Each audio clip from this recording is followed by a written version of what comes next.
So, ladies and gentlemen, welcome to the Hungarian Barbarian Podcast. My name is Tom, and today I have Mario as my guest. Hey. Yeah, so Mario is in a band. He's in Rien Du Sol, and he's going to be moving to London later on this year. Could you tell us more about your band, please? Currently, right now I'm in two bands. One of them is called Rien Du Sol. Right now we are planning to move into London from September, and I also have another band called Hello Hurricane.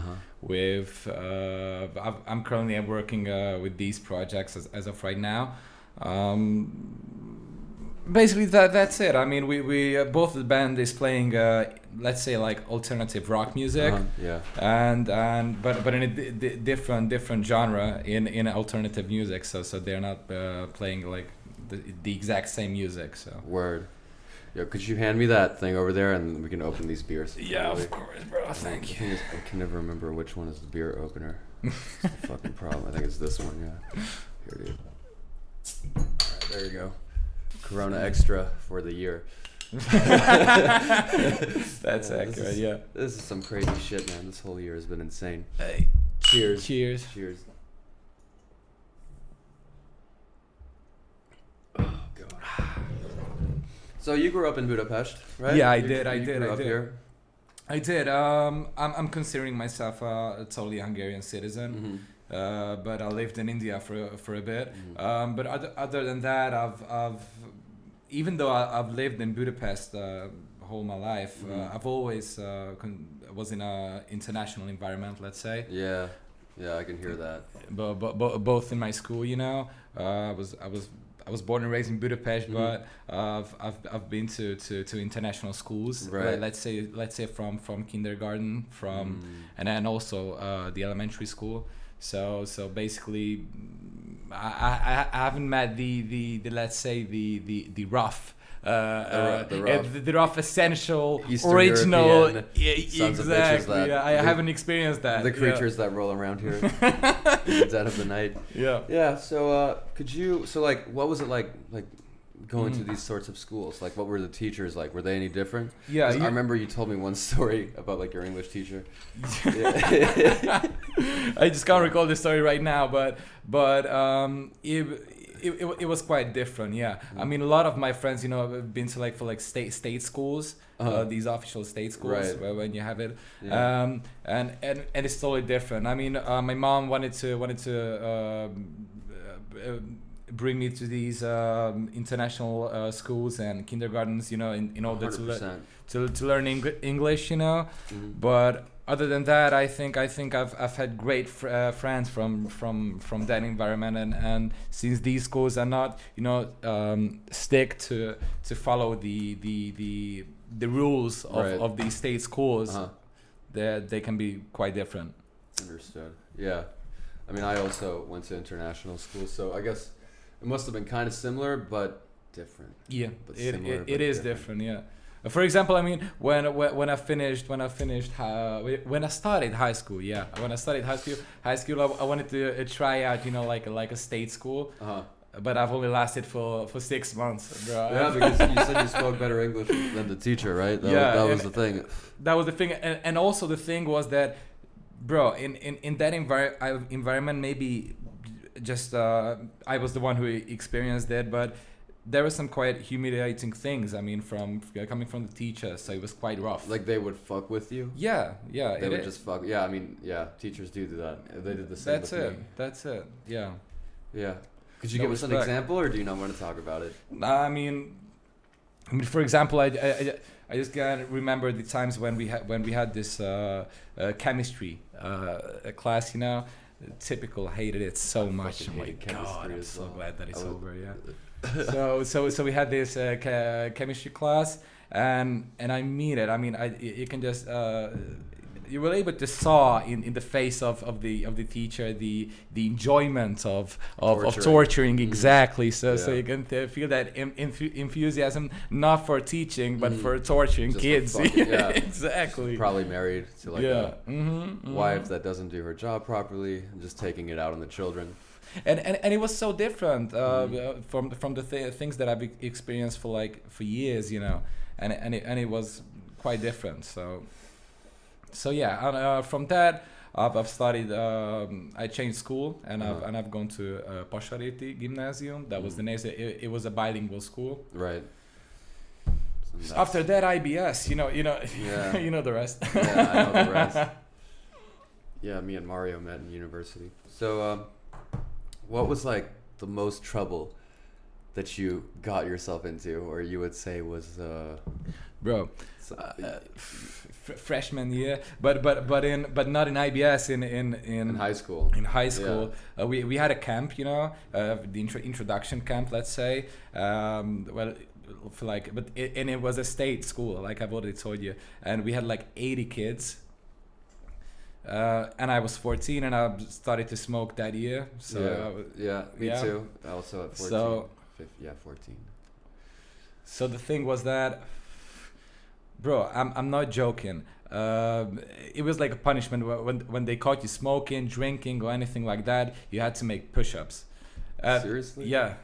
And that was my first experience. When we got there, I found the good guys, and we had a cigarette, and everybody ran away except me. And in front of 80 kids, they just made me do 20 push-ups, but under the camp simultaneously, bro. Wow. Yeah. Wow, man. Yeah. It was constantly push-ups, bro. So that was quite great, and also we had smoking in the bathroom, Yeah. That was also quite interesting, but I've never got caught, thanks God. Yeah, lucky you. So, could you please tell me what you think has been like your greatest accomplishment so far? Greatest accomplishment. Yeah. Since music is my prior thing right now in the past 10 years, I'd say that with my other band called Hello Hurricane, like I already told you, we won a state subsidiary for like 2 million forints. 300 bands wanted to have that, and only 20 get it.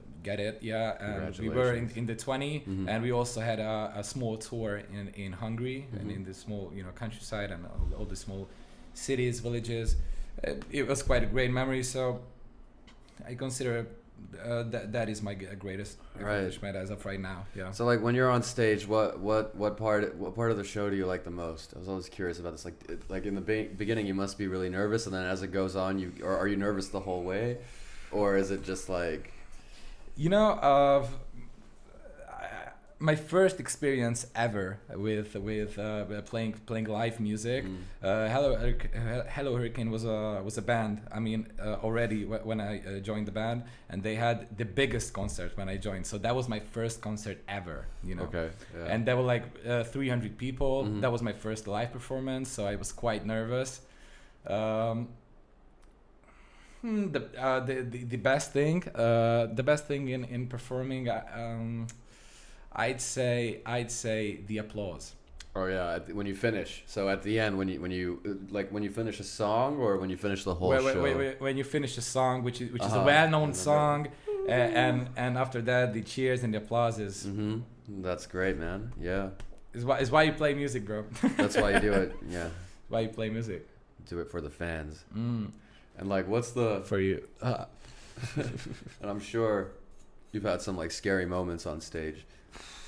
So like, could you just tell us a few stories on like which ones were the scariest, or what was your worst experience on stage? Like the worst one, basically. Worst one. Basically, I think it was at A38. We played a half house show, so that was around for 300 to 400 people, something like that. Yeah. And I fucked it up. I mean, I was off rhythm, bad, but in these times in rehearsals you have plan B. So that is the easiest thing. The thing is that never stop playing. I mean, never stop playing. That's rule one. So that's rule number one. Never stop playing. And and that's it. I mean, I just I just can recall the feeling of, you know, that I fucked up, you know, I fucked it up bad. But what happened? Was it like? No, I mean, I was just off beat, and oof, no, I have a better one. I have a better one. Okay. It was a Dürer, and we play it with a computer, and I have a metronome in here. So, you know, basically what you use like tap, boom, boom, boom, tap. Yeah. Boom, just in order to, you know, to keep up with the rhythm, and I was totally off beat. I mean, totally off beat, and also I think the audience can totally recognize this because the synths and all the backing tracks are, you know, like that's the only thing which is just on track, you know, and that was the time when I felt that, and I was like, I don't know what's gonna happen, but we are skipping a whole bar, you know, and that was a lot, and fortunately the guys also recognized this, and we had a break in the song, but it was a planned break in the song, and we were like, wait, one more bar, and that was my saving belt, basically. Okay, I got you. Yeah. Did you ever get booed? Were they like? No, never. Thanks God, never. Yeah. Maybe because all of my friends, you know, in the shows, and they won't let it. So thank you guys from here. But other than that, I've never had this sort of a bad experience with this. So fortunately, I've never got booed. Yeah, oh my God, that would be so embarrassing, bro. Yeah, getting booed off stage, that's got to be such a soul crusher, huh? Exactly. I mean, after that, you just quit music. Yeah, you see these videos on the internet of these people getting booed off stage and people throwing shit at them. Especially, it happens with comedians. Dude, that's got to suck. Can you imagine going out on stage and just people acting like dicks? And not only that, I've already seen some shows in real time when for example the singer got drunk, you know, and that was embarrassing. So I can totally understand the audience, because you have to have that respect, you know, that mutual respect. Absolutely. For what you're doing and for the audience, because that's the second thing why you do music. First is you, and then the music. Absolutely. And then the music and the audience. So yeah. So like when it comes to drumming, because you're a drummer, yes, we forgot to mention that Mario is a hell of a drummer. What kind of style do you like the most in drumming? Like, was it jazz or just straight up rock? You know, I've started playing a drum in India when I was 12, called Mrindangan. Damn. That was the name of it. Mrindangan. And I've got the taste of playing drums at when I was like 12 or 13, and just a bit background story. And also I've started to play a game called Rock Band. I don't know whether you know that. Yeah. And I've also started with that plastic drum kit, which had like, you know, 8 pads or 4 pads. But that's like the full on video game. Yeah. But is this like what was it called? They had this thing called Guitar Hero. Guitar Hero. Yeah, that's that right. was good. I've also loved that. Yeah, I love these games. I love Guitar Hero. That was my shit when I was like 12 or 13. 14. Me too. So I started with a Rock Band, and right after that, I think I've loved playing heavy music. Right now, as of right now, I love playing heavy music. I mean, like heavy music is I don't know, rock music. That blues rock, rock, indie rock. I don't know, psychedelic rock, and all these various genres. Also my favorites. Yeah, I know you, bro. yeah, absolutely. So like, when it comes to music, you obviously must have had some serious inspirations or musicians that have affected you in some ways more than others, or some musicians more than others. Who would you say that you aspire to mostly? Or I'd say I of course I have my idols and icons, but in terms of drumming, I have to mention Nate Smith. Okay. Nate Smith and Jojo Maya. These two guys are, I think, the top in the rhythmic scale of drumming. Right. But other than that, I think the first like experience what I had with music, and I can totally recall it when I decided that I have to play music. It was first when I saw the I had the PSP, and I've got a concert show in a tape, and it was the Red Hot Chili Peppers Slane Castle. Okay. Yeah. That still today, my God, I think that's one of the best live act I've ever seen. Yeah, for sure. It's a great one. Yeah. I love that. For me, I love the old ones from Pink Floyd, like The Wall. When they played The Wall, and I think it was in Berlin, like during when the Berlin Wall was up, and that's heavy. That just had such deep meaning, and exactly. That's a crazy show. So who would you say is your like greatest of all time drummer? Greatest of all time. Yeah. I don't. I know, because a lot of my friends hate this guy, but since I've said Red Hot Chili Peppers, I have to mention Chad Smith. Sorry for that. That guy is playing with soul, bro. Yeah. That guy is playing with soul. Maybe it's because of why I've had great experiences with Red Hot Chili Peppers, but Chad Smith, that's it. Chad Smith. Take a bow. All right, got you. So like, tell me a funny story or some shit that you think is just hilarious that happened to you or it happened to somebody that you know or Oh my God. just something ridiculous that's just beyond ridiculously good. something that you can't even fathom. Some absolutely atrocious, horrible, beautiful tragedy of reality. You know what?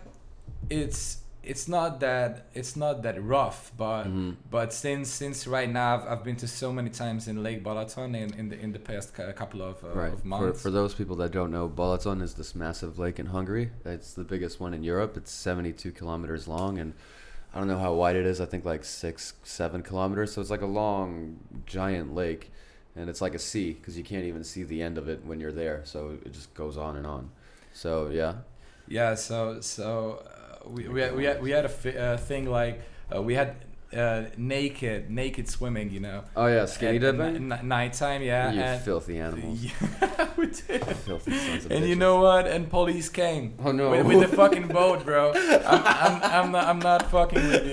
That was fucking embarrassing, And they had this light up, and oh my God, and there's 6 guys, coming out of the water. Were you at least like balls deep? Or Yeah. Or you were balls deep already, Deep, and then bro. you had to get the fuck out. We had to get out, and two official policemen just witnessed how 6 truly naked guy come out of Balaton.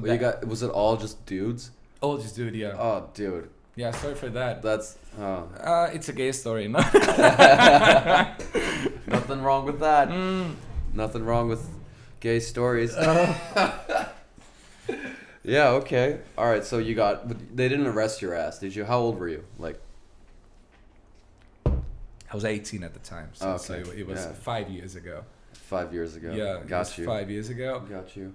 Yeah.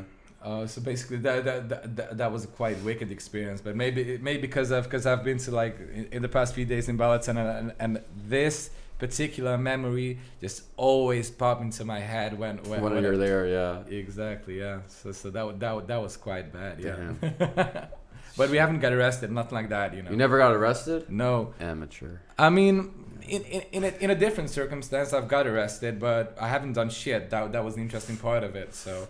Oh yeah, I'm always innocent as well. What, I didn't do nothing. What happened when you got arrested? Why did you get arrested, or kind of arrested? I was 14 at the time, and one of my friend had like, I wouldn't say criminals, but these sort of shady friends, Love those. Yeah, and the secret ingredient is always crime. And we were like 14 and at the time, and they were like 21. So at that time you can. That's 21, fucked up, man. It is. 21-year-olds hanging out with 14-years-olds. It is already fucked up. I could never imagine doing that when I was. But it happened only once, I mean, with those sort of people, because that was a time when I got arrested. The thing was that basically that we were at Mamut, which is Mamut is a mall in Yeah. Budapest. It's this big fucking mall. Mamut means mammoth, so it's like the mammoth mall. It's a mammoth mall, and the thing was that we've gone to the bathroom, and what I did, just wait to the others, and they were like rushing out, and I didn't get why, but I didn't really care at that time, and we got down. I just finished my cigarette, and suddenly 12 these masculine gorillas, security guys, came at us. But I mean, if I light out my cigarette like 5 minutes earlier, then I'm totally out of this whole shit. You were smoking in the... No. It was outside. It was outside. Why did they get arrested? What were they doing?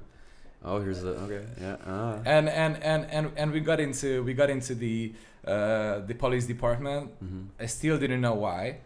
And at that point they told us that the whole bathroom, second floor of Mammoth, got graffiti all over it. Oh God! And I didn't know what happened. I haven't committed shit. Yeah, you were just chilling there. Exactly. I didn't know why they're so rough with me. And I was 14 at the time. And they wanted to take out the shoelaces just in case they don't don't commit suicide or something like that. It was fucked up. It was fucked up, and me and my friend, we were kept in the police department for like 10 hours, and after 8 hours they called my parents, to say what's up, and they came to pick me up in the morning, because that was already time in the morning.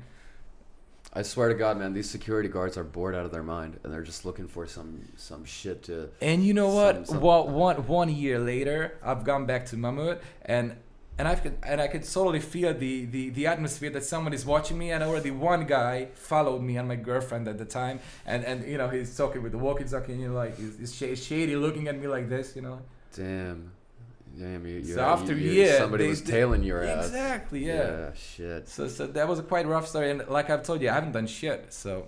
Of course, that's some sad shit though. Graffitiing, when you're 21, like that's, I mean.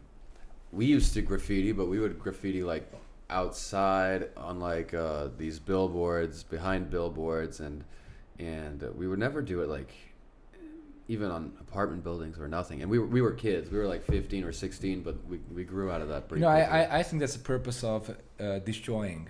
Yeah, you just want to act out. And not art as such. No, just. Because I do like graffiti art. Graffiti art is fucking beautiful. Some of it is amazing. It is. But what at that time happened, it was totally destroying. Actually, Budapest at the time, I remember this was 10 years ago almost. There was there's way more graffiti everywhere.